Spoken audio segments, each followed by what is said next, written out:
So hello and welcome to the video, and welcome to London's Paddington Station. I'm trying to take my first trip on the Elizabeth line, and as you can see, the signage was abysmal and it was not an easy task. I'd booked a flight from Heathrow for 9 AM the following morning. My review of that flight can be found here.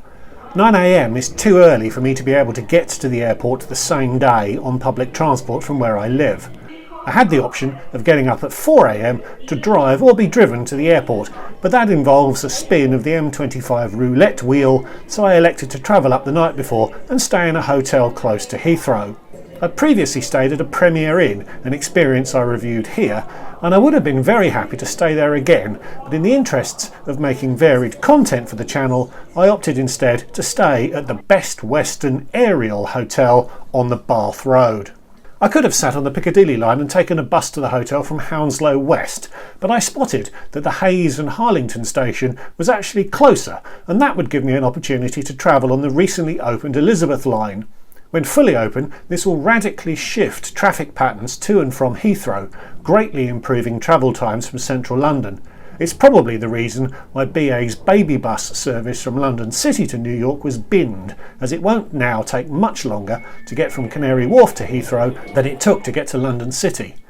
But from what I saw at Paddington that night, they really need to improve the signage in both the stations and on the train.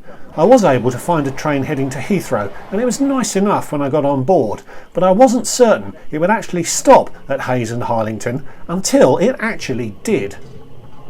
If you would like to see what the rest of the journey was like, and most importantly, what the Best Western was like, stick around.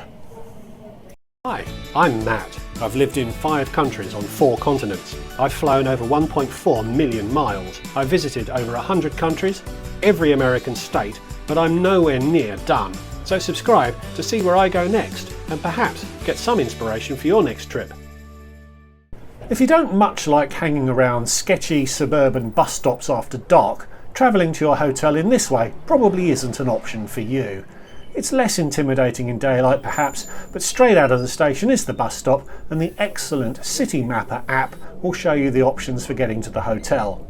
The catchily named H98 bus would be my chariot that night, and 7 stops later it deposited me virtually on the doorstep of the Best Western. It ended up taking less than 2 hours to get from my local railway station to the airport hotel using the Elizabeth line, which is perhaps a 30-minute saving versus travelling via the tube.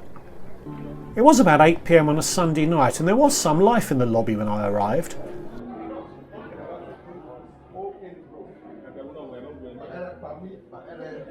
Best Western has retained a virtual check-in process from the days of the you-know-what, so I just needed to identify myself and get my door key. A very speedy process, and I was given a room on the 3rd floor.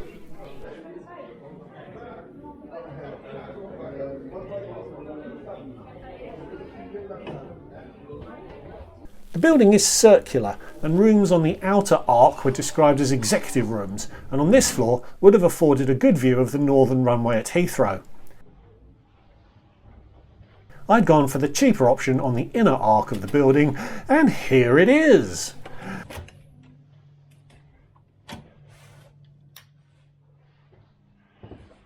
The word that sprang to mind at the time, and again now when editing this, is underwhelming. The room was slightly wedge-shaped from the circularness of the building, with a single-ish bed.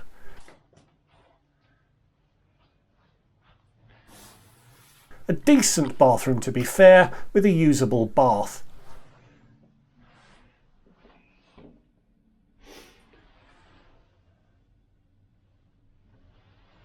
Tea and coffee making facilities provided you can stomach long life sachet milk.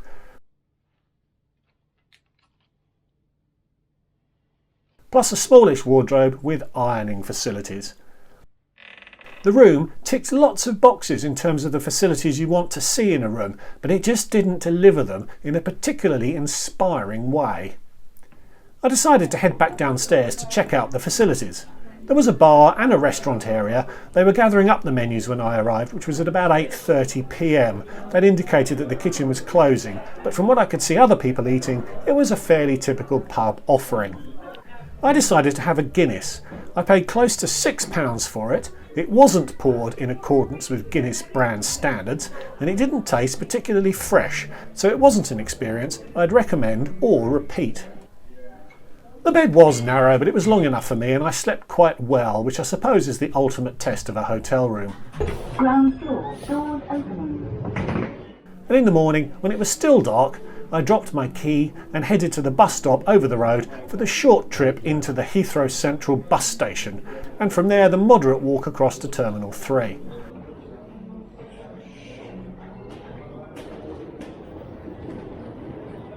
I paid £71 for this room. That's £59 excluding VAT. Executive rooms are perhaps a third more expensive. I have to say that the room I ended up with didn't look much like the ones shown on the booking sites. £71 was more than the Premier Inn was charging for a room that night in the property I'd previously reviewed. On paper, the offerings are quite similar. The room features are very similar, the property's features are very similar, but I'd picked the Premier Inn 100 times out of 100 as they deliver those facilities so much better. The Guinness I had in that Best Western was really quite grim. I might be tempted to pay more to stay in an executive room if I was planning to spend any time awake in it and the view of the airfield was guaranteed, but I'd certainly look at other options along the Bath Road before committing. So thanks for watching. Please like, comment and subscribe, and if you'd like to support what I'm doing more directly, I have a Patreon account, the link to which is in the description below. Thanks again, and I'll see you all in the next one. Goodbye.